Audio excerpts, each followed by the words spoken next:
Madame, Monsieur, bonsoir. Bienvenue à cette autre sortie de votre programme Regard politique. Un regard porté sur cet acteur politique qui, dès 2016, a décidé de prendre les axes politiques et surtout d'apporter son assurance à l'élite jeune qui aujourd'hui espère un Cameroun nouveau. Regard politique ce soir a sur ce plateau Alex Nguepi, l'homme politique et surtout homme majeur dans la scène politique en ce moment. Bonsoir Alex et merci d'avoir accepté notre invitation. Bonsoir, bonsoir aux millions de personnes qui nous suivent ce jour. Un bonsoir particulier à mon cher frère et ami Bouchevitien. J'espère qu'il sortira de cette entroupe judiciaire qui est montée à côté de sa personne. Par sa perspicacité, on constate tout de suite qu'il l'aura et il a démarré cette emphase avec beaucoup d'élan et surtout cet élan de solidarité porté aux hommes de presse qui en ce moment font parler un peu plus. Et vous également, en tant qu'homme politique et leader d'action politique, vous êtes là ce soir, on va un peu parler de tout ce qui est inflation et surtout l'actualité politique au Cameroun quand on sait qu'il y a quelques temps encore, vous avez été au sein de plusieurs partis politiques et qu'aujourd'hui, vous êtes solitaire dans votre coin. Qu'est-ce qu'il en est exactement? Bon, j'ai pas été au sein de plusieurs formations politiques. J'ai milité pour le MRC de manière effective en 2016. Il s'avère que j'ai été un militant convaincu plus ou moins. J'ai été celui-là, je dis souvent que ceux qui ont porté la propagande du MRC. C'est-à-dire que si j'ai fait 1000 heures d'antenne pour le compte du MRC, mon suivant a fait 300 heures. Il n'y a pas quelqu'un jusqu'aujourd'hui, bon peut-être ça peut qui peut me dire depuis 2017, il a eu à parler pour le MRC sur les télé-radio comme je l'ai fait. Est-ce qu'on peut justement évoquer ces mémoires parties de 2016 et peut-être à ce jour? Oh, bon, 2016, j'étais un militant comme toute personne, voilà, je militais dans le MRC comme toute personne. C'est en 2017 que j'ai décidé d'avoir un engagement politique communicationnel, donc d'être un homme public devant la scène. Je débute à ce moment-là avec Afrique Média. Ce sont les premières chaînes que j'ai commencé à y aller. En tant que communicant? Oui, en tant que communicant. Bon, à l'époque et surtout aussi, acteur politique? À l'époque, le MRC n'était pas structuré au niveau de la communication. Donc les gens pouvaient parler, un militant pouvait s'exprimer au nom du MRC à l'époque, donc c'était pas structuré. Afrique Média, Radio Campus de Douala, bon, ce sont les radios que j'ai débuté par là. Donc, LTN Télévision, Equinox, Canal de tout le reste qui ont suivi. Donc, et en même temps que nous avons lancé sous les ordres du Sénacom de l'époque, Dr Lipote Médal, nous avons structuré la communication parce qu'on a regroupé tous les communicants du MRC parce qu'il y avait deux entités. Il y avait à l'époque le bureau du porte-parole et la communication officielle. Et ça crée des quoi? Parce qu'on estimait qu'un parti politique ne peut pas avoir le bureau du porte-parole du président et la com officielle. Le bureau du porte-parole il était mis en pied par Bounissa, qui est en prison. J'espère qu'il retrouvera très bientôt sa liberté. Donc, il y avait dans le bureau de porte-parole et nous avons donc structuré et on a jumelé deux organes. Puisqu'on a estimé que le porte-parole porte la parole du président. La parole du président n'est pas la parole du parti. C'est la communication du parti qui porte la parole. Porte la parole du président. Donc, il y avait déjà un peu ça et on a résolu le problème. J'ai été acteur de recrutement de plusieurs militants communicationnels. Je vais pas parler de Limengue, que vous aimez bien voir sur les plateaux de télévision. Pierre-Emmanuel Bignam, c'était que c'est d'abord Oriol Kimi avant qu'il ne MRC. Qui ne parle du MRC. Fabien Crigné, même s'il ne n'ose pas Clémence, elles sont plusieurs. En fait, je dis souvent que sur 10 communicants du MRC, 7 sont passés à l'époque où nous structurons la communication. Voilà pourquoi est-ce que vous allez voir que le MRC a du mal à faire des plateaux avec moi. Parce qu'ils savent que celui qui sera en face, il y aura celui qui aura bâti un certain univers de communication. Oui, et maintenant, ceux qui faisaient partie du bureau du porte-parole, notamment le Bondachoua, le Bondachoua, Roland Jou, savent aussi les quoi qui s'est produit. Je crois que c'est ça qui a été à l'origine d'un malheur du MRC. Justement, avec Nguepi, ce qui m'emmène à vous poser la question de savoir comment vous vous définissez. Bon, un esprit libre. J'ai horreur de l'injustice. Vous savez, quand j'ai eu les premiers MRC, j'avais assez de relations dans le MRC. Oui. J'avais des relations qui aurait pu faire que mon problème se résolve facilement, j'ai refusé de rencontrer le président du MRC, le professeur Maurice Kamto, parce que j'ai estimé que si LSGP doit passer par les entreprises pour résoudre un problème d'injustice, alors que fera ce militant? Je tiens à rappeler que je réside à la 5e. Oui. Je suis de... Bon, mon gouverneur c'est Chambouda. Oui. Donc, j'ai la capacité, si on s'en va de ce côté-là, de faire politique à Tchang. Il y a un des deux où je suis né, où ma famille paternelle réside. Mon papa était un polygame d'au moins 30 enfants. Vous voyez que je suis bien implanté là-bas. J'aurais pu faire cela à Babadjou, j'aurais pu faire cela à Bafo, j'aurais pu faire cela à Batsana, j'aurais pu faire cela à la ville de Tchang ou à Douala 4e. Douala 4e, vous êtes impliqué, vous êtes ma famille fortement implanté. Réside, oui, Douala 5e. J'ai décidé d'aller implanter le MRC là-bas du terme. J'ai estimé que j'ai rendu service au MRC, j'ai voulu que le MRC soit un peu de partout. Et quand c'est dans un problème d'injustice, c'est-à-dire avoir été suspendu une première fois, une deuxième fois, sans être convoqué. Oui. C'est une injustice. Et pourquoi avant de poursuivre Alex Nguepi, pourquoi autant de suspensions? Une première suspension, une seconde suspension, et puis une troisième? C'est même 3 suspensions. 3 suspensions qui se viennent en un temps. Qu'est-ce qui en est la cause exacte? Je vous dis que c'est un esprit libre de se tolérer par certaines choses. La première suspension, ça avait été fait par le Sénacom, le nouveau Sénacom à Teba. Oui. Parce qu'à l'époque, j'avais fait un post dans un post Facebook, j'avais traité au président du Sénat, Bamlekong. Oui. Bamlekong qui ne renvoie à rien, c'est mon cher ami Jean-Baptiste Ketchadem qui aimait souvent utiliser cette expression. Alors, j'ai reçu le coup de fil du DG d'Equinox, Théo, qui a estimé que c'était une insulte. Donc, quand on m'a dit que vous étiez un renégat? Oui, j'arrive, c'est ce qu'ils ont voulu construire. Donc, j'ai reçu le coup de fil, j'ai été suspendu pour cela. Ils ont même dit que j'étais tribaliste. J'ai dit, mais c'est un blanc d'autre blanc, sale blanc, est-ce qu'il est raciste? Et je milite dans la vraie du thème. Comment est-ce que je peux militer dans la vraie du thème et être tribaliste? C'est pas possible. C'est pas possible. C'était ma première suspension. Par contre, ce qui a gêné, c'est que plus tard, le bon Dachua sur un plateau, pour ne pas citer Equinox TV droit de réponse, traite le président de la République de malchance. C'est une insulte également. Oui. Mais contrairement, je vois le MRC, le président Kamto, soutenir l'action, c'est-à-dire trouver cela normal. Oui. Et quand j'ai traité Ignace de Bamlekong, il a, dans mon compte Facebook, même pas sur un plateau, il m'a suspendu. Vous voyez, c'est un peu ces 2 poids 2 mesures du MRC. Donc quand vous êtes dans un parti politique, vous ne supportez pas ça. La seconde suspension, c'était à la suite d'une querelle médiatique avec le secrétaire général adjoint, parce qu'il s'est pris pour le patron de la communication. Or, j'estimais que c'était à Teba. Et il m'a porté plainte dans la médiation régionale, le conseil de discipline du Sud, on va dire comme ça. Et comme ça, un beau jour, je lis ma suspension dans les réseaux sociaux, comme ça, sans avoir été convoqué. Ça m'a écœuré. 3 mois, j'ai dit, waouh, comment peut-on parler de justice et suspendre un militant sans le convoquer? Sans le convoquer. C'est un peu comme si on vous arrête, on vous jette en prison, sans vous dire pourquoi, sans vous informer, on vous a jugé, vous avez pris pour vous avez été jugé et mis en prison. Et quand j'ai essayé d'expliquer cela, ils ont dit discipline du parti. Je ne savais pas quoi ça renvoyait, la discipline du parti. Par la suite, j'ai été suspendu une 3e fois, toujours à la suite d'une querelle, parce que j'étais allé dans une chaîne de télévision pour ne pas citer la chaîne B-News à l'époque. Oui. Ils ont dit que le MRC n'avait pas le droit d'y aller. Et j'ai dit, mais je suis allé en tant qu'Alex Nguepi, mais le MRC, non, en tant que communicant du MRC. Parce que le communicant porte la parole. Et pourquoi est-ce que vous avez le devoir d'aller dans l'une média et dans d'autres, il n'était pas question? Justement, c'était ça le fond du problème. J'estime que le communicant porte la parole du parti. Et pour y aller, il faut être mandaté. Mais un militant est citoyen. Et le militant a la liberté de s'exprimer.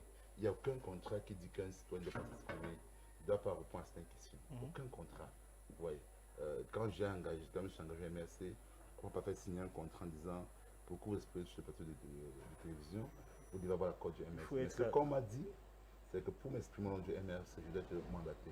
Ils ont raison. Mais je suis allé comme un militant MRC, homme politique, citoyen camerounais. Ils m'ont suspendu. Et j'ai dit, mais vous me suspendez pourquoi? D'ailleurs, est-ce qu'il y a une autre qui interdit sur MRC d'aller sur B-News? Ils n'ont jamais fouillé la nôtre. Mais ouais, c'est un abus, c'est-à-dire un parti politique qui dit promouvoir les libertés d'expression, les droits fondamentaux, mais qui est restreint, hein, qui n'accepte pas. C'est un peu ça le propre.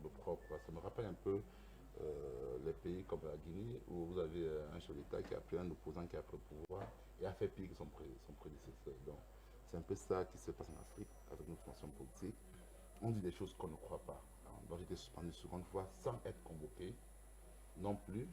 La première fois, j'avais intenté un recours au Conseil national du Sud, au Conseil national, la plus haute instance. Oui. Les stations du parti, ils ont 3 mois pour se prononcer. Ça fait 1 an. Ils ne sont pas prononcés. La seconde fois, j'ai encore tenté un recours. Ils sont prononcés, mais ils se sont rendus compte qu'ils ont appelé les juges du Sud. Ils ont dit, mais sortez la journaliste Guépi. Il n'y avait pas d'instant de CV. Donc, normalement, quand les procédures sont violées, on doit prononcer un non-lieu et vous tapez dans vos droits. Un peu comme le MRC parle d'Abia Corpus, mais je ris. Je dis, mais vous parlez d'Abia Corpus, le respect des procédures. Vous estimez que les militants ont été arrêtés et les procédures n'ont pas été respectées. Vous avez raison, je suis d'accord qu'on n'a pas respecté les procédures. Mais dans le MRC, que faites-vous lorsque les procédures ne sont pas respectées? Alors vous dites que vous allez suspendre. Donc faites pareil que le RDPC. C'est pour ça que je vous dis, mon en fait, jeunes dans le MRC qui ne peuvent pas en parler. C'est-à-dire, vous ne verrez pas dans le MRC un communicant venir parler de mon affaire sur un plateau. Parce que les textes sont clairs, je connais les textes du MRC. Et je vous dis, sortez-moi la convocation du Sud. Comment a-t-on pu me suspendre 2 fois sans jamais me convoquer? C'est un principe de droit. C'est-à-dire que le droit à la défense, quand on vous convoque, c'est qu'on permet que vous vous défendez. Une fois qu'il n'y a pas eu le droit à la défense, l'autorité de la chose jugée devient nulle. C'est-à-dire qu'elle devient nulle et sans effet. Et sans effet. Le MRC est un passé de juges, ils savent très bien. Mais ils ont dit qu'ils sont en politique, donc ils vont faire ça. Ils ont donc construit l'image de l'indiscipliné sur ma personne. Et ce sont des choses qui sont assez regrettables. J'espère qu'ils vont comprendre. Mais mon exclusion du MRC ne vient pas de ces affaires-là. Justement, j'allais en venir. Qu'est-ce qui fait votre titre? Qu'est-ce qui vous pousse à quitter le MRC? Bon, c'est que quand mes chefs vous aurez mené les premières batailles en 2016, vous aurez mené les premières communications. D'aucuns disent même que des heures les plus absolues du MRC, vous êtes celui qui aura été sur les scènes de communication un peu plus que ceux qui... Qu'est-ce qui vous pousse donc justement, ayant implémenté une certaine communication, ayant hissé fort pour la communication du MRC, vous en partez? Oui, je vais dire même d'ailleurs dire que j'ai fait partie plus difficile du MRC. Oui. Je peux vous dire que le MRC à l'époque ne voulait pas affronter Louis Lebert sur LTN. J'étais le seul communicant qui allait sur LTN. J'ai des plateaux que quand le président Kamto était arrêté en 2018, les communicants fuient les plateaux, ils ont déserté, ils avaient peur qu'on les arrête. Vous êtes de ceux qui mènent la bataille sur les plateaux de télévision pour justement y aller. Même en 2020, le seul communicant qui a fait une vidéo en disant allons manifester, c'était moi. Oui. Les autres n'ont pas fait, donc j'ai pris des risques. Avec autant justement, donc, avec tous ces risques en cours. Mon exclusion vient du fait que quand Maître Michel Doki annonce sa candidature, il y a donné une phobie, c'est quand même on estime que Michel Doki est un non grata, elle ne doit pas être soutenue. Alors, je vois des gens dire qu'elle est infiltrée parce qu'elle aurait rencontré Tanji. Michel Doki, on n'a pas de bons rapports, on n'a pas de rapports particuliers, c'est-à-dire que c'est une militante qu'on pourrait se rencontrer une fois dans un meeting, dans une réunion d'un parti. Mais ce n'était pas quelqu'un que je pouvais appeler pour discuter comme il se passe. C'était une amie. Oui. C'était le chef du parti, mais on avait de bonnes relations. Et Clément, c'est non, bon, même chose de qui moi. Bon, on se voit, bonjour, bonjour, maître, nous allons dire, sanitaire là. Non. J'ai dit, mais comment peut-on faire une telle cabale pour un citoyen, un militant, qui a plein de droits d'être candidat aux élections du parti? Là, on dit qu'elle est infectée parce qu'elle avait attendu. Je suis allé dans les médias, ma média après, pour ne pas citer, je dis les médias, que j'ai dit que M. Kamto a rencontré cet Tanji. Et il a rencontré Matanji avec Michel Doki. M. Kamto a rencontré Bilbo Marguerite. M. Kamto a demandé à rencontrer Paul Biya. M. Kamto a demandé à rencontrer le ministre de la Santé. M. Kamto rencontre régulièrement le secrétaire général adjoint du RDPC, ministre de la fonction publique, du travail de la fonction publique, régulièrement. Oui. Pourquoi est-ce que lui, il ne serait pas infiltré? Pourquoi militant qui rencontre Tanji, qui est le patron de l'administration territoriale, donc, qui administre la politique de manière abusive, serait un crime? C'est-à-dire, arrêtez. Parce que je me rappelle qu'en 2018, quand nous communiquons pour le MRC, le RDPC avait fait croire aux Camerounais que le MRC avait un plan politique. Vous voyez? Oui. Donc nous étions en train d'expliquer le bon du MRC pendant que le RDC nous insultait. Et donc on dit, mais si Michel Doki est candidat, que de l'insulter? vous devez laisser Michel Ndoki élaborer sa vision du MRC pour 2023-2028, la vision qu'elle aura pour le MRC pour le Cameroun. Et en fonction de ça, les électeurs vont choisir, notamment choisir qui voter. Et le président Kamto devrait faire pareil. Mais si vous commencez à l'insulter, vous oubliez que le RDPC a fait cela avec nous en 2018. On ne peut pas reproduire les mêmes effets. Et j'ai dit que je serais prêt à voter pour elle si ces personnes continuent dans cette lancée. Quand j'ai donc lui a dit ça, le MRS, le directeur s'est réuni, ils ont décidé de m'exclure directement. Mais comme ils savaient que je suis dans les médias, ils ont maquillé, ils ont demandé au secrétaire général donc de porter plainte contre moi. Oui. Ils ont porté plainte contre moi et j'ai subi un procès kafkaïen. C'est-à-dire qu'en 2 semaines, j'ai été exclu. Sur une nouvelle du parti sur une nouvelle affaire. Et pour cette affaire, on aurait dû porter plainte à la région du Sud. Mais ils ont court-circuité, mais aller directement au directoire, comme si j'étais membre du directoire. Alors que dans les statuts, je ne peux pas être amené, il ne faut pas aller au directoire. Donc, mais ils ont oublié qu'il y avait d'abord 2 affaires de suspension qui n'étaient pas résolues. Mais ils ont préféré donc créer une nouvelle affaire et ils m'ont suspendu. Donc, ils m'ont exclu. Donc, je vais dire que c'est un peu ça. Hein, quand vous avez vécu ça, vous vous dites, mais finalement, qu'est-ce qu'on va en peuple camerounais? Et les Camerounais, qui réfléchissent, les Camerounais qui veulent voir les choses différemment, vont se dire, mais ces gens disent qu'ils vont gouverner autrement. Mais comment peuvent-ils suspendre un militant sans le convoquer? Comment peuvent-ils créer un procès, exclure un militant? L'exclusion, c'est comme une peine de mort. C'est-à-dire que s'il y avait la peine de mort, j'avais le droit de tuer un militant, il m'aurait tué. Ça veut dire, c'est-à-dire qu'il m'aurait abattu. Comment peut donc prononcer une peine de mort contre un militant, contre un citoyen, alors que d'autres affaires qui auraient pu l'innocenter ne sont pas traitées?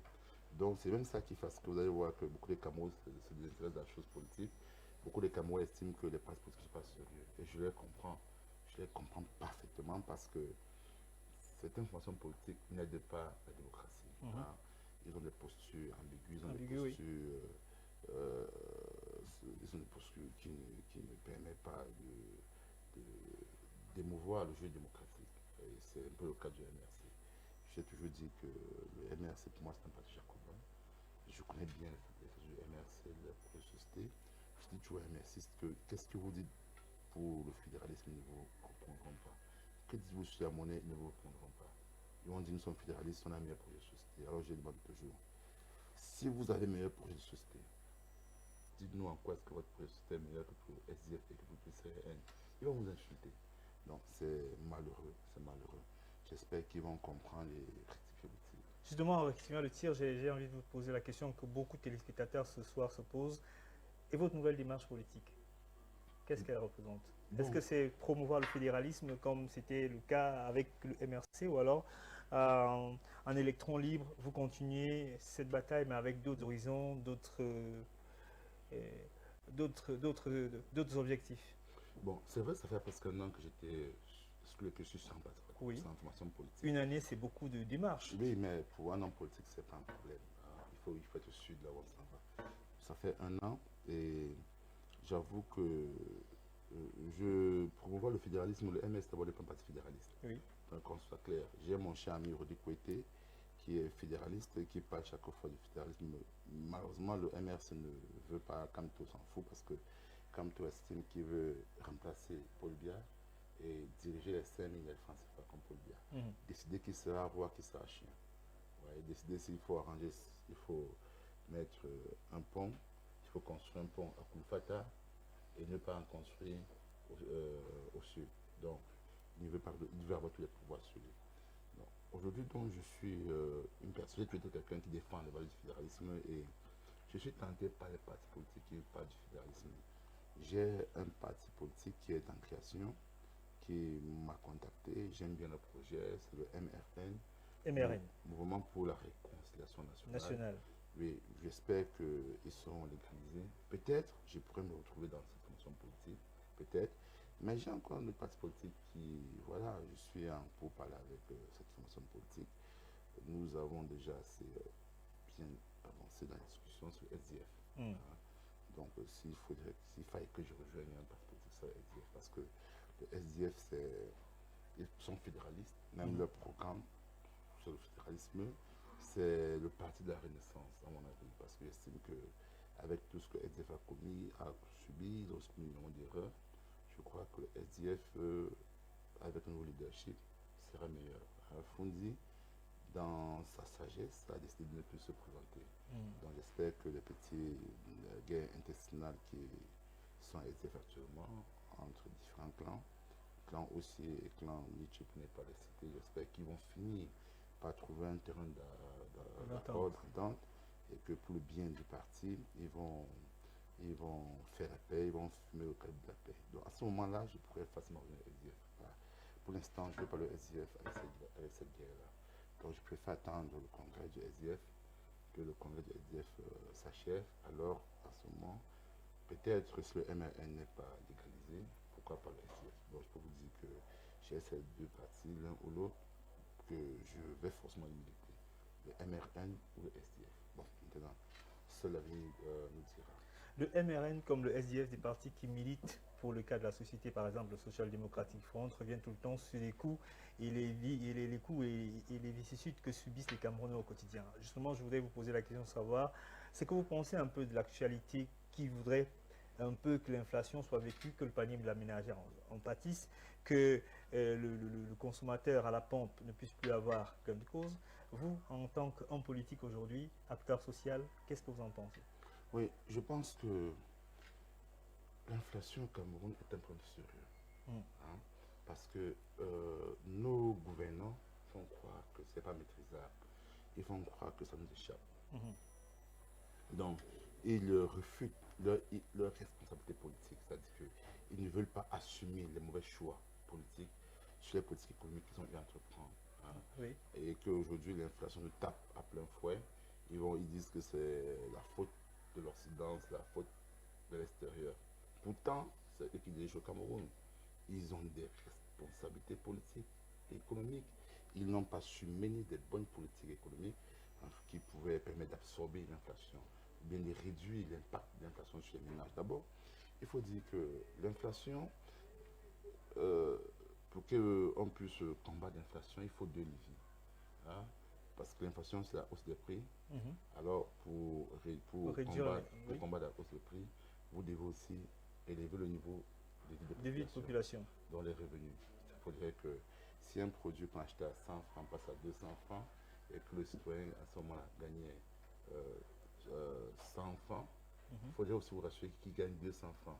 Alors vous allez donc créer, vous allez résoudre le problème. Oui. Donc, et comment faire donc pour augmenter les revenus? Il y a plusieurs leviers. Et pour augmenter les revenus, ils ont parlé d'une politique d'impôt substitution. D'impôt substitution, oui. C'est bien, mais quand on dit impôt substitution, les gens pensent que c'est juste de fabriquer les cuidants ou de fabriquer ou bien d'avoir des champs de blé. Ce n'est pas ça. L'impôt substitution, c'est de substituer tout ce que le Cameroun importe et que ça soit fabriqué de manière locale. C'est-à-dire même les téléviseurs, les véhicules peuvent être fabriqués au Cameroun. Et donc, c'est d'empêcher que les gens, les ménages continuent à acheter à l'extérieur. Donc, c'est de permettre qu'on produise localement et que l'argent peut permettre les flux de devises qui sont occasionnés parce qu'on s'en va acheter à l'extérieur vont être stockés et vont servir à autre chose. Donc, pour cela, donc, il faudrait avoir le levier des politiques monétaires, maîtriser la politique monétaire. Il faudrait que votre pays ait la pleine souveraineté monétaire. Comment allez-vous faire pour activer le levier d'impôt substitution si les entreprises ne peuvent pas investir, ne peuvent pas créer? Nous sommes conscients qu'il y a un faible taux de bancation au Cameroun. Nous sommes conscients que les banques ne prêtent pas aux privés, aux entrepreneurs. Pour investir parce que c'est l'argent de l'épargne et que l'argent de l'épargne c'est pour des projets à court terme. Donc une banque va prendre l'argent des épargnants, elle va vous prêter ça pour un projet de 15 ans, 10 ans. Ils vont vous le prêter pour un projet de 6 mois avec des taux d'intérêt extrêmement élevés qui va être punitif. Donc il n'y a que la politique monétaire qui peut donc permettre que l'État puisse vraiment activer le levier de l'impôt substitution. En quoi faisant? Le Cameroun produit de l'or au niveau de l'Est. Au niveau de l'Est, oui. Et l'or, c'est la première monnaie. C'est la monnaie. Ça, tu es la monnaie. Oui. Si le Cameroun commence à stocker cet or-là, on dit, bon, écoutez, 75% de l'or produit à l'Est va être stocké. dans une banque centrale camerounaise et on va créer donc une monnaie adossée sur l'or, comme c'était pour le dollar. Ça paraît bête, mais pourtant ça tient. C'est une solution. Ça, C'est une solution. Oui. Donc à partir donc, de cette or-là, on crée une monnaie. Et la monnaie sera assez forte. Et avec cette monnaie, donc, quand vous êtes un jeune Camerounais et que vous vouliez fabriquer la farine de manioc, qu'est-ce qu'on fait? L'État dit, vous avez besoin de manioc, vous voulez de l'argent pour le manioc, parce que le crédit, c'est la monnaie. Oui. Donc vous avez besoin de crédit. On dit, ok, nous allons vous prêter, nous allons faire crédit d'un montant, peut-être 100 millions de francs CFA, mais en retour, nous voulons avoir les garanties que vous pouvez produire, la quantité de manioc produit pourra résolver, pourra être équivalent. Donc, 100 000 francs CFA contre 100 000 tonnes de manioc. Oui. Voilà, vous dites oui, nous sommes en mesure de fournir 100 000 tonnes de manioc au marché camerounais. Alors, l'État ordonne à la Banque centrale, l'État demande à la Banque centrale de faire un prêt de 100 000 francs CFA à une banque commerciale qui vous le donne. Avec cet argent, donc, vous créez vos champs de manioc. Vous allez labourer, vous allez embaucher, avoir la main d'œuvre, vous allez acheter les entrants, tout ça, tous les entrants, tout. Et au final, vous allez donc avoir 100 tonnes de manioc, et les 120 000 tonnes. 20 000 tonnes sera votre bénéfice, n'est-ce pas? Les 100 000 tonnes, on va dire de manière bête, vont être restituées à l'État. Ces 100 000 tonnes contrebande donc déjà le prêt qu'on doit fournir. Parce que ces 100 000 tonnes, si l'État importait donc de la farine du manioc à hauteur de 100 000 tonnes par an, vous comprenez? Oui. Du coup, l'argent, la devise qui était sortie par l'État pour importer ce manioc-là ne sera plus sortie. Donc, cette devise va être bloquée dans les caisses de l'État. Bon, c'est autre chose. Du coup, donc, vos 100 000 tonnes vont être consommées dans le marché intérieur, ou bien vont être vendues à l'extérieur et faire un service. Et la monnaie aurait été remplie. Donc, comment donc faire pour financer si vous n'avez pas de monnaie? Parce que la monnaie est le bien le plus facile à produire. La monnaie, c'est quoi? C'est un papier que les gens ont photocopie, on donne ça aux gens. En fait, comment est-ce qu'on fait pour produire cette monnaie-là, ce papier? Ça coûte 0 francs. C'est facile à produire. Mais comment se fait-il que les États africains n'arrivent pas à avoir la monnaie? Ils disent que non, parce que les gens vont en fabriquer plus de billets, elle va perdre sa valeur, tout ça. C'est vrai. Mais je vous dis qu'aux États-Unis, ils sont développés grâce à la monnaie. La France, en 1945, à la sortie de la Seconde Guerre mondiale, le président Roosevelt voulait créer un dollar français, redresser sur le dollar. De Gaulle a refusé parce qu'il savait que s'il le faisait, il allait plomber l'économie française. Est-ce que non, la France doit avoir sa souveraineté monétaire. Mais curieusement, il est venu en Afrique, il a créé le franc colonial, le franc CFA, dit franc CFA en 1958. Et jusqu'aujourd'hui, on a eu l'indépendance monétaire, mais on continue à ce franc CFA. Les gens expliquent que non, parce que je vous dis, il n'y a aucune raison qu'on continue au franc CFA. Si nous avons notre crise monétaire, nous avons de l'or, nous avons du diamant, nous avons ces matières-là. Si nous commençons à avoir la crise monétaire, nous pourrions facilement aller vers les prostitutions. Parce qu'il faut investir, il faut le crédit, il faut l'argent. Alors, qui nous prête de l'argent? Vous allez partir prendre le crédit, un peu comme j'ai vu là, les Chinois viennent ici, ils vous donnent un crédit, de 100 millions de francs CFA et ils vous remboursent cela avec l'or. Donc, ils vous donnent ça et ils envoient les Chinois à l'Est aller creuser de l'or et pour aller en Chine garantir la monnaie. C'est bête, mais on n'a pas besoin d'un pays qui a de l'or. Vous n'avez qu'à sortir cet or-là, vous mettez ça dans vos banques et vous sortez votre monnaie adossée sur l'or. Vous dites aux gens que, écoutez, voici ma monnaie, utilisez-la. Mais quand vous aurez besoin de mon or, n'est-ce pas, ramenez-moi ma monnaie, je vous restitue votre or. Au moins, vous avez une monnaie forte et votre pays pourra avoir des politiques macroéconomiques sur cela, à base de l'or. Ça allait un peu technique, un peu compliqué, ce discours que les gens comprennent, mais il faut bien comprendre que c'est le crédit.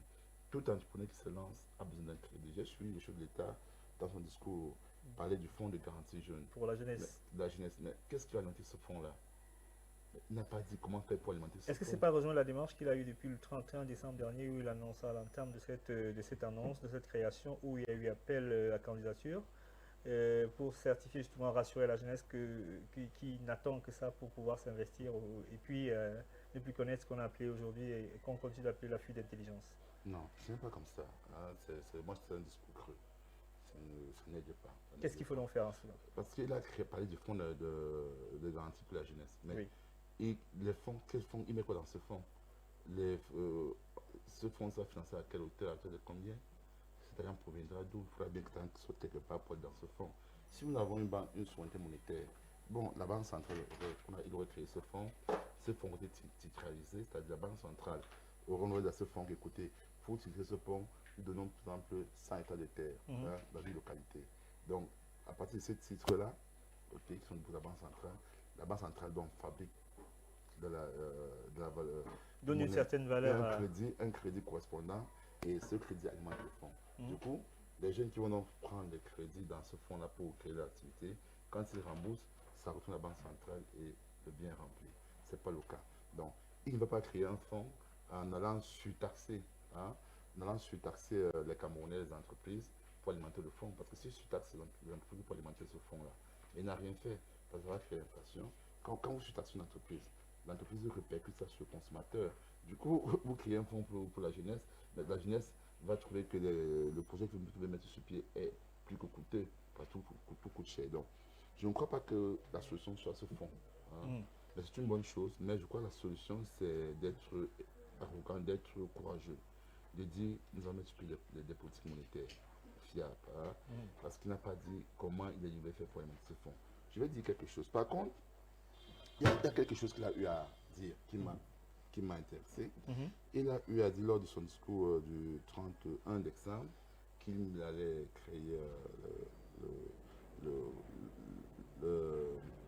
le truc, le fonds, pas le fonds, c'est la caisse de dépôt de consignation. Oui. C'est une bonne mesure qui a félicité. Est-ce que ce n'est pas une suite, justement, est-ce que ce n'est pas une suite de cette offre de caisse vers l'argent? Parce qu'en même temps, on a eu déjà en novembre dernier, si vous le permettez Alex, on a eu déjà en novembre dernier cette décision sur la loi de finances qui réévaluait tout. Est-ce que ce n'est pas remettre un peu en droit de ligne, c'est-à-dire qu'apporter des solutions non seulement aux bénéficiaires, mais surtout à cette jeunesse qui n'attend que ça? Je dis que non, ce n'est pas ça. Qu'est-ce qui bloque? Je ne vais pas installer son discours tout de suite, mais je vais parler de la caisse stable de dépôt la caisse de dépôt de consignation. De consignation. Ça nous rappelle les caisses stables. La caisse de dépôt de consignation aurait existé au Cameroun depuis 1960. Ça existe en France depuis 2 siècles, voire 3 siècles. Vous comprenez un peu? Oui. La caisse stable, c'est quoi? C'est qu'en fait, au Cameroun actuellement, quand vous allez au parquet, dans un tribunal, on vous demande une caution. Oui. Vous payez la caution. Est-ce que vous la récupérez? Justement. Cette caution s'en va où? Elle n'est pas budgétisée. Qui mange cette caution? Les greffiers. Les greffiers. Entre émoluments? Non, pas émoluments, c'est eux qui prennent ça. Donc, vous savez compte que les greffiers sont les plus riches des tribunaux. Les procureurs sont au cou derrière les greffiers. Quand vous avez les gens pensent que les greffiers, dans un tribunal, c'est le corps de métier le plus bas au sein du judiciaire, mais c'est faux. Je vous dis, les procureurs, les greffiers en chef des tribunaux, les procureurs sont devant leur bureau tous les vendredis parce qu'ils veulent de quoi aller s'amuser, de quoi aller... C'est eux qui détiennent les caisses du tribunal. Et généralement, cette caisse-là provient des cautions. Je vous dis, chaque fois que vous prenez une caution, je ne connais pas un Camerounais qui a pris une caution dans un tribunal. Vous comprenez? Donc, ces autorités judiciaires n'ont pas besoin de toucher le budget de la justice pour s'enrichir. Quand vous allez à la douane, on vous dit payer une caution. Vous la récupérez généralement? Non. Elle s'en va ou elle n'est pas budgétisée. Pour ceux qui vont au Gabon, vous arrivez là-bas, on dit passe avant. Vous payez la caution. Quand vous ressortez, on dit non, c'était 300 000, on vous donne 100 000 francs. 200 000 francs, vous la récupérez? Non, elle s'en va où? Nulle part, elle n'est pas budgétisée. Donc, quand vous achetez un terrain, vous déposez plutôt vos garanties auprès du notaire. Et après, ça crée le notaire peut prendre l'utiliser, vous trouvez dans les tribunaux. Quand une famille a un litige de succession, l'agence va dans les banques.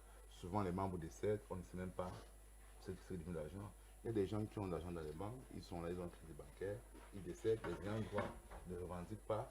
La banque ne donne pas l'information que votre parent avait un crédit, avait un montant de 100 millions de francs CFA dans notre établissement. Après 20 ans, qui fait cet argent? Nulle part. Ça disparaît dans les circuits de la banque. Ça dit que ceux qui ont en charge de la gestion de la banque utilisent cela. Donc, la caisse de dépôt de consignation fera ce que tout cet argent va être déposé dans cette caisse-là. Quand vous voulez gagner un marché, vous déposez à la caisse de dépôt de consignation. Quand vous êtes candidat aux élections, vous déposez à la caisse de dépôt de consignation. Ce n'est plus au trésor public. C'est-à-dire que si quelqu'un veut être candidat à l'élection présidentielle, aux élections peut-être maire, conseiller, il dépose sa caution à la caisse de dépôt de consignation. Vous comprenez un peu. C'est une caisse qui, dans d'autres États, permet de financer des projets. Par exemple, au cas de la France, l'un des plus grands investisseurs de l'État français, c'est la caisse de dépôt de consignation. C'est eux qui construisent les logements sociaux. Plusieurs entreprises françaises, d'ailleurs, ont vu le jour à partir de ces caisses-là. On évalue, le Sénégal a mis ça sur pied. Le Sénégal, aujourd'hui, on évalue à plus de 6 milliards de francs CFA, ce qui est entretenu dans les caisses de dépôt de consignation. Donc, au Cameroun, en mettant sur pied cette caisse-là, les gens n'ont pas idée, mais la caisse de dépôt de consignation au Cameroun pourrait avoisiner 10 milliards de francs CFA. Ça pourrait être l'équivalent de la dette du Cameroun. Vous comprenez? Donc, c'est une puissante institution sur laquelle l'État peut s'appuyer pour les financements des projets. Parce qu'en fait, la loi est claire, mais il a créé la caisse, mais la caisse ne fonctionne pas. Donc, il a nommé un directeur général, l'ancien directeur de la caisse d'amortissement. On ne sait pas trop ce qu'il faisait là-bas, parce que je ne sais pas les résultats qu'il a obtenus. On n'a pas... Est-ce qu'on peut dire que le mécanisme est mis à jour? Parce que là, on vient de nommer, de désigner un nouveau patronat à la caisse autonome d'amortissement. Et également avec toutes les politiques qui sont mises en œuvre, notamment la caisse dont parlait déjà le président de la République en décembre dernier. Et ils vont vendredi dernier revenir un peu sur cette aide à la jeunesse. Est-ce que tous ces ces mécanismes ne sont pas mis pour que je vous dis, l'aide à la jeunesse, ça me rappelle les plans triennales, jeunes et plans, ceci, tous ces jeunes qui là-bas, non, ça a de quel résultat? C'est pas la première fois que le président annonce des plans pour aider la jeunesse. Il a dit qu'il y a 13 000 jeunes qui ont été bénéficiaires, qui ont eu, mais c'est une honte. Parce que ce soit vrai, 13 000 jeunes avec 30 000 emplois directs créés, mais c'est une honte. Comme les jeunes en ont bénéficié, je n'en connais pas. Je suis un petit, je n'en connais pas. Donc, en 3 ans, 4 ans, 13 000 jeunes, et quand on se rappelle que si on parle de la jeunesse au Cameroun de 10 ans, ouais, comme ça, à 35 ans, ils sont moins de 15 millions de citoyens. Alors, si sur 15 millions de citoyens, vous avez aidé 13 000 jeunes à avoir des projets, vous venez vous vanter, vous prenez la public. Donc, pour ça, j'ai dit, ce n'est même pas des sujets que je préfère m'attarder, parce que c'est-à-dire c'est un bluff. Alors, c'est un bluff. La jeunesse, si vous êtes de la jeunesse, ce n'est pas de mettre sur pied des caisses. Qu'est-ce qu'il faudrait justement, j'allais vous poser cette question au sortir de cet entretien. Est-ce qu'on peut, vous qui êtes pressenti au sein du Social Democratic Front, il y a le Shadow qui existe, est-ce que le Shadow pourrait apporter une solution à ce qui est déjà mis sur une politique d'action sociale gouvernementale au Cameroun? Non, je ne peux pas parler pour le nom du Shadow, de SDF, ni pour le MRN. En tant qu'homme politique, votre vision, qu'est-ce qui pourrait véritablement implémenter la suite de cet acte pour qu'en fait le jeune aujourd'hui au Cameroun se sente un peu plus, alors que le panier de la ménagère n'en participe plus? Je vous dis, il faudrait qu'on mette sur pied, d'abord qu'on crée l'emploi. Oui. L'État, le gouvernement peut créer l'emploi. Parce que le nombre, quand je vois des gens qui ont des maisons qui ne payent pas la taxe foncière, c'est parce qu'ils n'ont pas d'argent, parce qu'il manque d'argent pour aller leur demander de payer cette taxe foncière, n'est-ce pas? Il faut recruter. Vous allez pas. Mais ils ont récemment, sans vous interrompre, ils ont récemment, au lendemain de la Covid, la taxe foncière, elle est déjà engagée pour être payée, mais au lendemain de la Covid... Vous ne me suivez pas. Les agents de recensement sont peu. Oui. Ils sont pas assez. C'est une niche d'emploi. C'est une niche d'emploi. Vous allez à Oudja, vous allez voir une gendarmerie, ils sont couverts à l'intérieur. Ils sont moins de 500. Mais quelle est la population d'Oudja? Tu mets à 100 000, 200 000 personnes. Comment est-ce que pour 200 000 citoyens, on peut avoir moins de 500 agents de sécurité? C'est bas. Si on veut réduire le crime à Oudja, il faudrait augmenter le nombre d'agents de sécurité. On ne peut pas continuer comme ça. Il n'y a pas d'insécurité. Donc si tout de suite vous mettez 500 jeunes dans la rue, 2000 jeunes dans la rue, les 500 policiers de sont dépassés, seront débordés, ils vont devoir demander des renforts, viendront d'ailleurs. Ouais. Et si vous mettez par exemple 15 000 jeunes dans la rue, ce sera pareil. Donc l'État peut encore créer l'emploi. Au niveau, l'État peut encore embaucher. Oui. Pourquoi l'État n'embauche pas? Allez savoir. Vous allez par exemple au niveau de l'enseignant. Comment est-ce qu'on peut avoir un enseignant pour 75 élèves? C'est pas normal. C'est-à-dire qu'on devrait avoir un enseignant pour 20-30 élèves, c'est la norme. C'est-à-dire qu'on dit qu'au niveau de l'enseignement, l'État peut embaucher. Allons-y au niveau de la santé. Parce qu'on dit que l'État ne crée pas l'emploi. Non, l'État camerounais peut créer l'emploi parce que le ratio est extrêmement faible. Hein. Allons-y étape par étape. Vous avez parlé de l'enseignement, combien? Et santé, combien? Je vous dis que l'enseignement, c'est un enseignant pour 75. Oui. Ce qui est fait. Or, la norme, c'est 1 pour 20, 25. Oui. Allons-y au niveau. Et pour la santé? Allons-y au niveau de la santé. Pour la santé, vous allez vous rendre compte que vous avez par exemple un personnel de santé au Cameroun pour presque 10 000 Camerounais. Si vous faites le nombre d'infirmiers et de docteurs, des décès qui sont au Cameroun, et vous divisez par population, vous verrez que c'est 1 pour 10 000.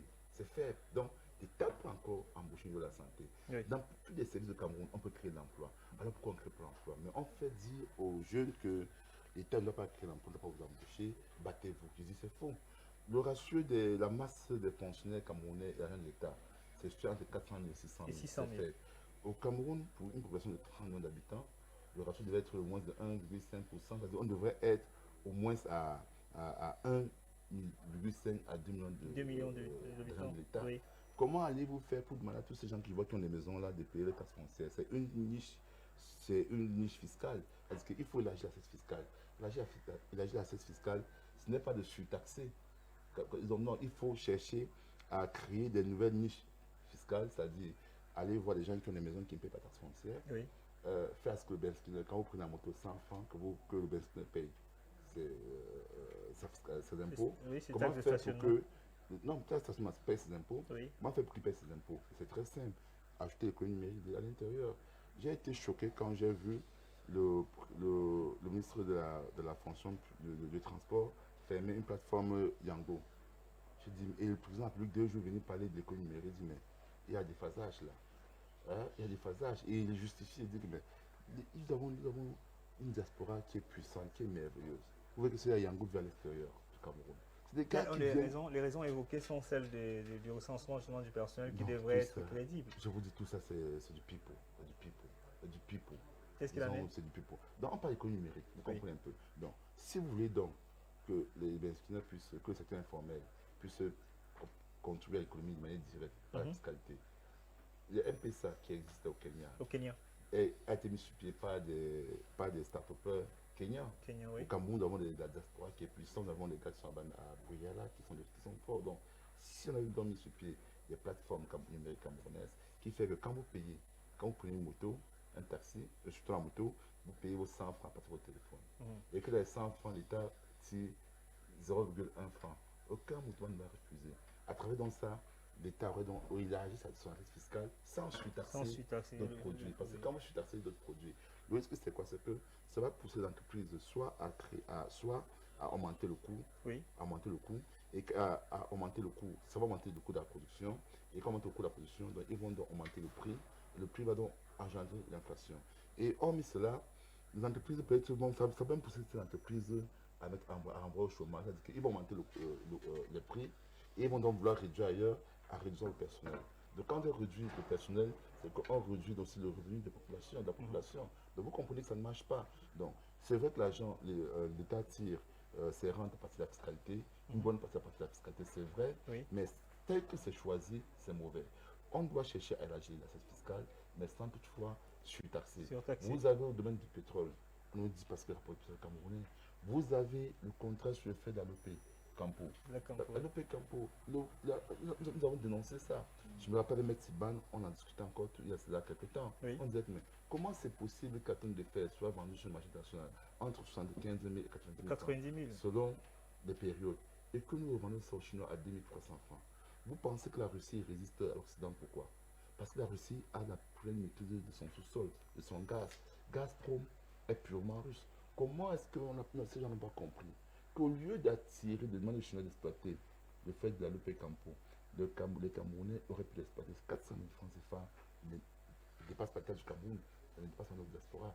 Si on est à la diaspora camerounaise, apporter 200 milliards de francs CFA, et l'État du Cameroun, le gouvernement camerounais met 100 milliards, et 11 monsieur camerounais souscrivez aux actions, même à 10 000 francs, vous avez une action. Les gens vont souscrire à cette action-là. Du coup, vous aurez donc une entreprise qui va être créée là-bas. Et comme c'est dans une zone où le pôle de Cribé est à 0 mètre, les infrastructures électriques sont à 0 mètre. Donc rien que ce projet-là peut développer au Cameroun. Mais comment font-ils pour donner un tel projet aux Chinois. Alors que même l'Inde, hein, chaque État se développe à partir des projets. Donc je veux donc dire que tout est mal pensé, vous comprenez. On ne peut pas continuer ainsi. Donc ce gouvernement, ils ont échoué sur le plan économique. Sur le plan d'agriculture, c'est pareil. Ils ont parlé par exemple de l'artisanat. L'artisanat mondial, qui est artisan? Le maçon qui vient faire les carreaux chez vous, qui vient monter votre mur. Quelles sont les mesures d'accompagnement? Comment on protège ces maçons? C'est un artisan. Comment l'État du Cameroun fait pour protéger ces artisans? Justement, les politiques sont faites pour que l'action puisse se suivre quand on sait que depuis près de 40 ans aujourd'hui, il y a eu des démarches, il y a eu pas mal d'actions qui sont commises. Et on parle aujourd'hui de nouvelles actions qui seront certainement mises au travers de la loi de finances 2023. Vous êtes revenu dessus, à l'instar de quelques des exemples que vous avez cités. Quand on considère un peu l'instant, nous sommes à presque 52 minutes, Alex. Oui. Et j'aimerais un dernier mot pour ces téléspectateurs de Regard l'Afrique, Regard Politique, qui certainement souhaiteraient véritablement vous avoir encore sur ce plateau pour qu'on puisse continuer cette démarche qu'on a débutée aujourd'hui. J'espère que nous pourrons avoir une autre occasion de poursuivre ce vaste débat parce qu'il est houleux. Il y a pas mal de promesses. Et sur ce plateau, vous êtes revenu un peu sur cette exclusivité sur deux partis politiques qui souhaitent votre présence. Regard Politique est honoré d'avoir eu cette exclusivité, en espérant également que nous allons avoir le choix de cœur que vous aurez fait pour votre prochaine action politique. Parti du MRC, il y a suspendu du MRC par inadvertance, on va le dire ainsi entre guillemets, il y a 1 an. Aujourd'hui, vous êtes acteur politique, on vous aura aperçu sur pas mal de plateaux avec des positions un peu plus pointues. Et aujourd'hui, en 52 minutes, on aura encore eu cet homme politique qui nous a livré le temps de 52 minutes ses actions. Alors, votre dernier mot sorti de cet entretien? Oui, bon, c'est vrai que je me suis attardé sur les questions économiques, mais j'ai une affaire qui me tient à cœur, c'est l'affaire notre justice. Entre parenthèses, Martin Zogo, parce que Martin Zogo n'est pas le fond du problème, vraiment. Je dis, moi, l'affaire Martin Zogo, c'est Ouazizi 2. J'appelle ça Ouazizi 2. Et le prêtre qui a été tué, c'est Ouazizi 3. Parce qu'il faut dire aux gens que Ouazizi est porté disparu. Alors qu'il se trouvait dans les cercles de nos institutions sécuritaires. C'est même à la rigueur un crime d'État. Parce qu'à l'époque, Ouazizi, sa famille était au tribunal dans les cours. Et c'est après qu'on apprend qu'elle a été tuée, jusqu'aujourd'hui, non pas son corps. On n'a pas retrouvé. C'est inadmissible en République que quelqu'un disparaisse. Mais l'enquête est en cours. Non, je vous dis, j'arrive. Oui. J'arrive, ça va vous déranger, mais c'est important. Non, il n'y a pas de dérangement. On ne peut pas permettre que quelqu'un disparaisse dans une institution sécuritaire. Je peux être arrêté là, mais dans une brigade, a disparu. Donc, ce sont des choses qui ne sont pas autour de la République. Maintenant, pour l'affaire Ouazizi, également qui a demandé l'aide, c'est-à-dire qu'on dit qui a demandé l'aide auprès des autorités sécuritaires, il n'a pas obtenu. Il a été sauvagement abattu, un crime crapuleux.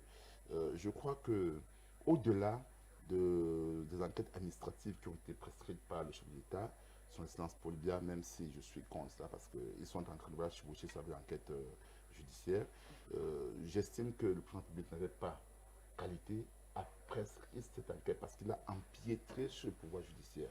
Nulle part dans notre constitution, il est dit qu'il peut empiétrer dessus. Donc j'espère, et d'ailleurs je crois qu'il a respecté le tir parce qu'il n'a pas eu à se prononcer dessus lors de son... Mais il a laissé libre cours à la justice camerounaise. Oui, il n'a pas eu à se prononcer dessus lorsqu'il s'agit de la jeunesse camerounaise. Je pense qu'il s'est rendu compte que s'il avait parlé de Martin Zogo, ça aurait été encore un empiètrement. Et dans le communiqué du SGPR dit qu'on lui rende compte. Non.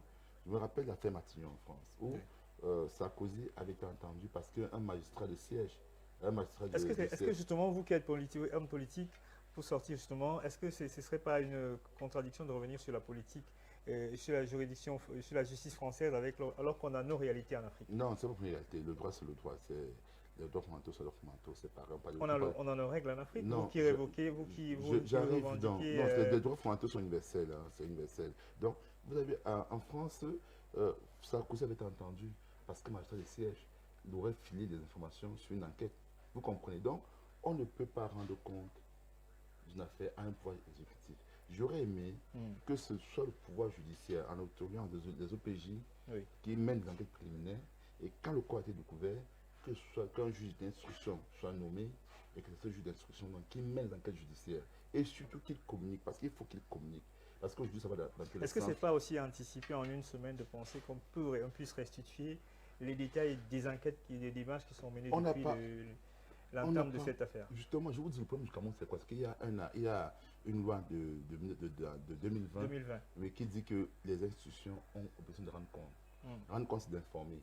Donc, le procureur de la République, c'est celui qui avait des enquêtes préliminaires, aurait dû nous dire que Mathieu Zugo a été arrêté dans telle condition. Mais le ministre de la Communication non, ce n'est pas son rôle, ce n'est pas lui, ce n'est pas ça. Il a fait une en qualité de porte-parole du gouvernement. Du gouvernement, c'est pas encore pas le gouvernement. Je parle de l'autorité en charge de l'enquête. C'est de lui que c'est qui attend son rapport. Donc, il aurait donc dû faire sa sortie. À ce moment, il n'a pas fait ça, il n'a pas eu à faire sa sortie. Le rapport d'autopsie, vous ne connaissez pas. Parce qu'on dit que Mathieu Zugo a eu les mains cassées, on a mis ceci. Mais je veux dire aux gens que ceux qui l'ont dit, moi c'est fake news. Il faudrait que le rapport d'autopsie nous dise effectivement si ce qui a été décrit par les lanceurs d'alerte a été c'est produit. Donc ce n'est que pas l'autopsie. Malheureusement, ceux qui sont en charge de relier l'information, de donner l'information ne parlent pas. Il faudrait aussi qu'on nous dise qu'il y ait un comité officiel d'autorité judiciaire qui nous dise exactement, ou bien justement autour des politiques. J'arrive dans, si vous me permettez donc, oui. Qui nous disent exactement ce qui se passe, qui sont interpellés pour la thématique Zugo. Nous ne voulons plus sur cette affaire à travers les réseaux sociaux, sur la partie, parce que les gens sont manipulés, les gens sont manipulés. Oui. Donc, nous voulons que la vie, comme que telle personne est soupçonnée, voilà les éléments, sans le fond de l'enquête, et qu'on fait taire absolument. Parce que se passera-t-il tel que c'est aujourd'hui? Notre justice va être sortie discréditée. Si aujourd'hui, ceux qu'on accuse d'avoir commis ce crime, si c'est avec, ce n'est pas eux, notre justice sera discréditée. Mathieu Zugo, le but n'est pas de trouver seulement les coupables, les commanditaires. Mathieu Zugo ne doit pas être tué une seconde fois.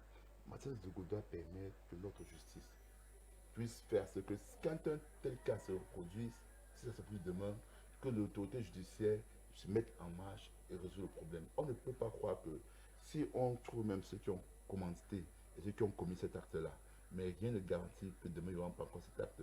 Et si cet acte est encore commis demain, tout le monde va rester à attendre le là du président de la République. Ce n'est pas normal à la République. Donc, il faudrait que les gens commencent à assumer leurs fonctions, à assumer ce qu'ils sont en train de faire, que l'autorité judiciaire soit un peu plus courageuse, qu'ils ne disent pas que quand il y a un crime, le procureur doit dire j'attends que la haute instruction. C'est pas normal. Justement, on sait que la haute instruction a toujours été celle qu'on a toujours respectée dans l'État du Cameroun. Et nous espérons tous que justice sera faite et que les personnes censées avoir commis ces crimes soient menées. Vous vouliez dire un dernier mot? Oui, la haute instruction, c'est mauvaise. Vous comprenez? Parce que nous sommes des politiciens, nous sommes conscients qu'il y a des guerres des clans qui se passent actuellement au Cameroun. Là, c'est politique. C'est politique, justement, c'est un homme politique. Justement. Alors, et comme par enchantement, on instruit une haute instruction et on confie la haute instruction à un clan que nous avons identifié. Là, j'arrive donc, je parle d'un homme politique, à une haute instruction, et comme par magie, les premiers coupables sont l'autre clan. Et je dis, en tant qu'homme politique. Là, c'est un retour que vous décriez. C'est un détail que vous décriez tout à l'heure. Oui, justement, en tant qu'homme politique, c'est pas. Un retour sur réseaux sociaux. En tant qu'homme politique. Parce que c'est ce qu'ils annoncent, et ça, je compte ça dans l'homme politique. Nous ne devons plus permettre cela. Parce que le politique doit rester en dehors du judiciaire. Parce que le politique se mêle, on assiste aux manipulations. Je peux vous dire que dès que le politique entre le pouvoir judiciaire, je vous dis que ça ne marchera pas. Il y aura l'état de non-droit. Parce qu'il faut du Camerounais. Ce qui fait du Cameroun, c'est la loi. Exactement. Ce qui fait du président de la République, c'est la loi. Ce qui fait de l'OPJ, c'est la loi. Ce qui fait que nous puissions nous asseoir sur ce plateau et discuter, c'est la loi. Et en aucune manière, on ne peut violer nos lois. Notre loi fondamentale, le peuple camerounais, pour qui on rend justice, a mis certains procédés contenus dans le code de procédure pénale. Le peuple camerounais a dit, pour rendre justice à mon nom, voici les mécanismes qu'on doit respecter. Et jusqu'alors, sur la Mathieu Zugo, on se rend compte que ce n'est pas respecté. Donc, est-ce que c'est pas fort de. Est-ce que c'est pour sortir justement. Est-ce que c'est pas fort de ce qu'a été le code de procédure est en cours de révision. Maintenant, il y a d'autres mécanismes, vu l'institution, le président de la République représente tout de même hautement cette institution. Il n'est pas, non, je vous dis. Et même à titre honorifique qu'il est. Non, je vous dis, les gens confondent parce qu'on dit que pré-magistrat. Non, il n'est pas magistrat. Nous n'avons pas déformé la démarche politique. Non, vous êtes homme politique. Oui, non, je vous dis, non, je dis homme politique, parce que nous c'est pédagogique. Nous parlons de démocratie.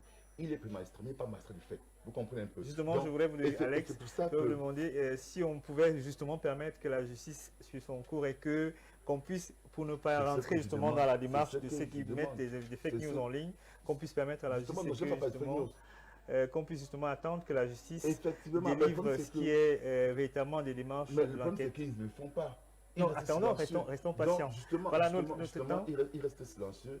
J'espère que la justice camerounaise va, avec Mathieu Zougou, j'espère qu'il y aura des réformes institutionnelles au niveau de la justice et que la justice camerounaise aura plus de liberté. Je serais fier de voir Mathieu Zougou reposera en paix. C'est à partir de son affaire, on reforme notre système judiciaire et qu'on fasse à ce que le président de la République ne soit plus chef de la Cour suprême et que la carrière des magistrats de siège. Justement, laissons que